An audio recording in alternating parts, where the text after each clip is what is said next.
his phone. Must be 2009, I think, and pretty much right before I started Power Republic. And yeah, I did like a full speed run. So I went down the snowmobile track. It was just like a fire track. And I turn it around and then I just tap it out and just hold it flat because he's filming. I'm like, yeah! I come screaming past this camera. It looks slow, but when I was hanging off the back of this snowmobile, it was like a 600cc Rotax thing. It really hammered. I was loving it, man. It was the best day. Yeah, I'd never sort of been snowmobiling before. So that was in Lake Tahoe. Where else? So went up to Alaska as well. That was pretty awesome. And New York City. Yeah, we got married in New York City, actually. Oh, really? 5 years ago. Yeah. Yeah, we went to the wedding registry down in downtown NYC, and yeah, tied the knot over there. It was an epic day. Freezing cold. You had one of those northern, what do they call them? Polar vortex. Yeah, I think polar they call vortex. Damn, you're feeling that, baby. It was minus 20 or 30 degrees In what in month New was York. that? It had ice. It was February 2015. Okay, so that's our winter. I think. Yeah, you're telling me, baby, because it had ice in the Hudson River. It was proper the coldest thing I've ever felt in my life. I'm not exaggerating. I've been all over the joint. I went to Alaska in the winter. We went over to Colorado, went snowboarding on our honeymoon, which was one of the conditions of getting married. Would you believe? That's why we were there in the winter, because I really like snowboarding. And I wanted to go to I wanted to go snowboarding on our honeymoon. So yeah, I've been to the States a bit, but that's a little bit off topic. We were talking about how small the towns are and the small shops. Yeah. So I just circle back to those. I think you really need those little shops and little guys selling the parts to the local communities, because if you've only got 10 people in your town go-karting, you can't really have a full-time or even a part-time enterprise is almost impossible. You've got to be like a go-kart person, and you sell a bit of gear, pays for a bit of your cheap gear, you get a little bit of gear cheaper, and, you're kind of doing community service. And I feel like that's what we do as well, somewhat on a bigger scale here on the Gold Coast, because I can't get to everyone, so I make videos, and that's my little addition to the whole enterprise of go-karting. Yeah, I've always been impressed with the Australia.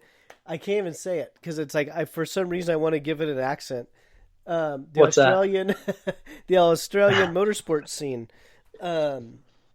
It's huge down there. I mean, you guys love your motorsports.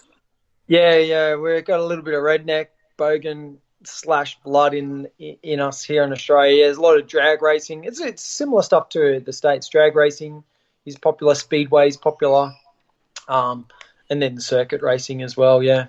But I mean, come on, you guys dreamt up the Australian supercars. Oh, the V8 Supercar. No, but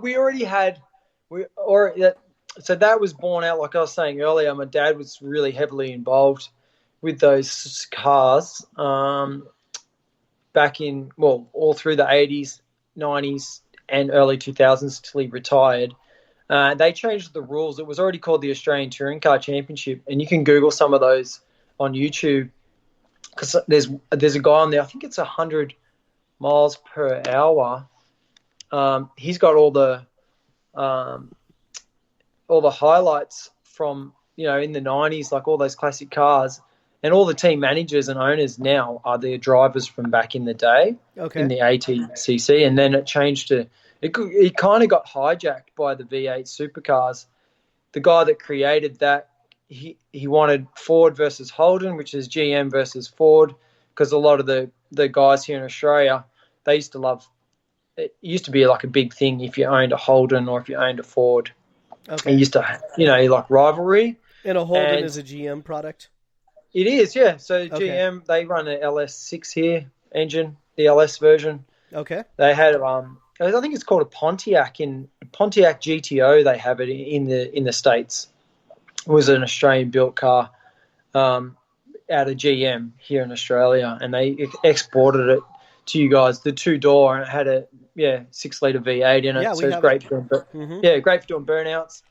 And I went to what's the name, SEMA in Las Vegas, Oh and I yeah. bumped into a guy there, and he's from Northern California, and he was just doing some mad burnouts in the Hoonigans tent, and he had a Pontiac GTO. I ran over and said, "Hey man," gave him a T-shirt. He gave me a big shout out on Instagram. He was a cool guy, and just sort of because he had that car. But anyway, the touring car, the V8 Supercars, it was born out of the Australian touring cars because the GTR was a Nissan, and everyone hates Nissans because they're awesome. And they sort of what they did in the day is they took the like the evolution of the car, because at the time Ford Sierra was totally killing it here in Australia. Everyone had it. Even the diehard Holden guys started buying Fords. And that was like, oh no, what the hell? Anyway, Nissan was like, well, we're not going to just take this lying down, because it was just kind of in the early turbocharged era in touring cars. And Nissan had the Bluebird, which was turbocharged. Then they went to the first of the Skylines, which was the 2-door Skyline out of Japan. And then they went, there was a couple of iterations of that. And then they hit the GTR dropped. And once that hit the track, like, it was see you later, suckers. That thing just dominated. And they changed the rules, added lead. It didn't matter. Those guys were just killing it compared to the competition. And they didn't like it, so they changed the damn rules and brought in all these crappy old V8 sort of, and it stagnated the racing. Got better, 100%, but it really stagnated the evolution of the race cars. They didn't, they had to have a pushrod V8. They had to have so many rules, and they just tried to really even out the racing, probably similar to something. They probably modeled it off something you guys do in the States, I'd say. Like, I don't know what the NASCAR rules are, but the Australians, we have a smaller market, so we just copy what's successful out of America, a bit like what happens in the rest of the world. But, like in Formula One, there's a lot of evolution and stuff like that, and the rules change every year, and you've got that pinnacle of motorsport where people are pushing the boundaries and finding new technologies and adding them into the cars, which I reckon is great. But then they brought in this V8 supercar formula, which has been really successful, but the same team still wins, like we were talking about earlier. Once you win a race, you get confident. Your team knows how to win. You know how to win. You know how to stage a race meeting. So when you turn up, you do X, you eat this, you think about this, you don't talk to that person, you do talk to this person, and you've got your winning formula, and you just turn up every week and you just win again and again and again and again and again. And you see it in Formula One with Mercedes. You see it here in Australia with Red Bull Racing. You probably see it in America with like Penske or one of the big teams. They always seem to just turn up and just keep winning because they've got the winning formula, and that's all they do. And the guy that's dead last, he'll sort of mince around in that last position and sort of move to the mid pack, and that's about it. And that's just a perfect synopsis of racing, right? It's intelligent, smart, hard work.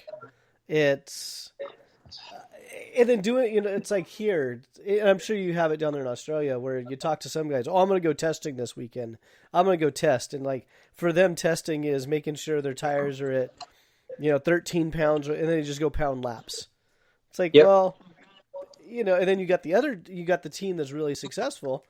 They're going to the track and they have 3 different axles, or they have 3 different sets of rims, or they have different seats. And when they go out to the track to test, they're going out, they're doing 10-15 laps, they get their baseline, they do another 10-15 laps for their, okay, that was, we're consistent, now make a change, boom.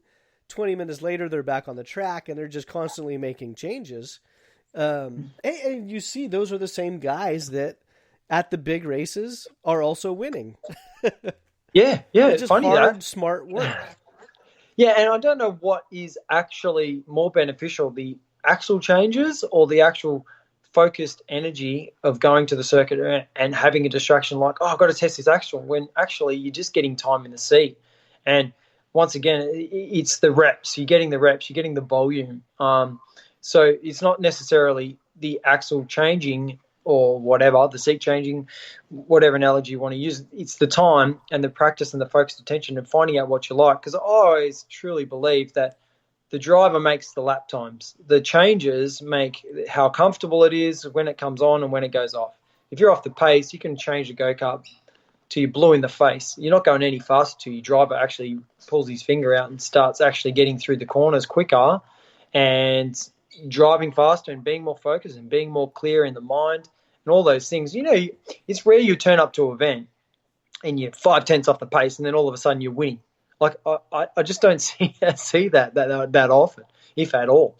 You turn up, you're on the pace straight out of the gate, you're in the top couple of times, you feel good, you're dominating, you started fast, you just finish fast. That's all there is to it. I don't see guys starting last and then, they changed from a hard to a soft axle and boom, they're just on the money. It just doesn't happen. It's the whole formula, the whole package.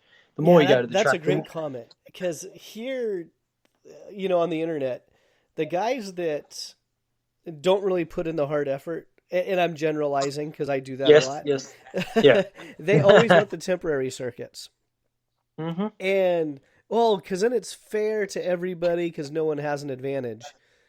And But for the most part, you look at the results on Sunday and say, wait a second, the guy that won or podiumed at this event, he's been on the podium every single event at every other circuit. And in my opinion, the only thing that the temporary tracks do is it really spreads out the talent, meaning the ones that have put in all the hard work testing, they know what, like you said, to make the cart comfortable, how do you get the most from it? They already know, okay, this is what we're going to do if the condition is this way. Whereas the guy that doesn't quite know, he doesn't even know where to start. It's like, do I need to adjust my driving? Do I change an axle? Do I need special, the MXC rims? It's everyone needs MXC rims. It's it will make you a national champion. Oh, yeah, for sure. Well, if you have 30 guys on the MXCs, then it's like, you're not going to have 30 national champions. Yeah, there's a guy in last with a SweetTech engine and there's a guy in first, but you got to have a SweetTech engine or a Power Republic. Right. I've had that one before. I like that advertising, though.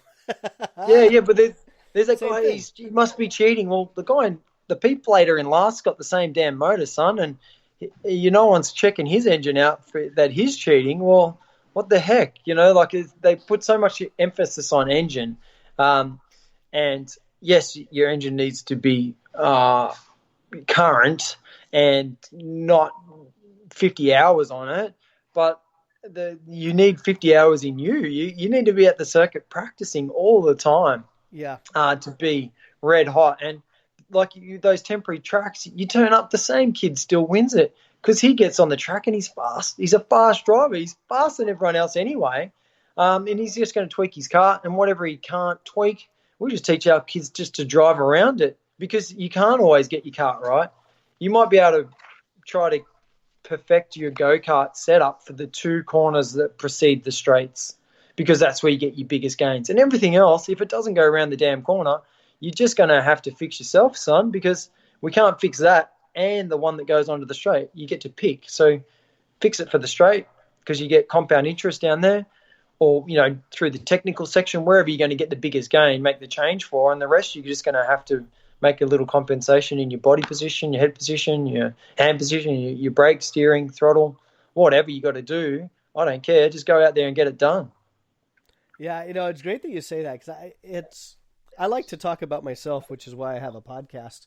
When I was younger and I could actually get around the go-kart in a 125, I remember one time at the Sonoma track, we're going through a section called tic-tac-toe, and the bolt that goes through my steering column support snapped. Oh, down at the bottom? No, at the top, right underneath the steering hub. Oh, yeah, the plastic one. Yeah, so that bolt just snapped. And so all of a sudden I had this floating steering wheel. It's like I could still turn, but the whole steering shaft and everything was falling out of the cart. And I remember it's like, okay, that was a little hairy. I pulled into the pits, threw a new bolt in, and went back out. So that, I don't know, that had to be around 2002, again, when I can get around a go-kart track. Now I'm, 18 years beyond that prime.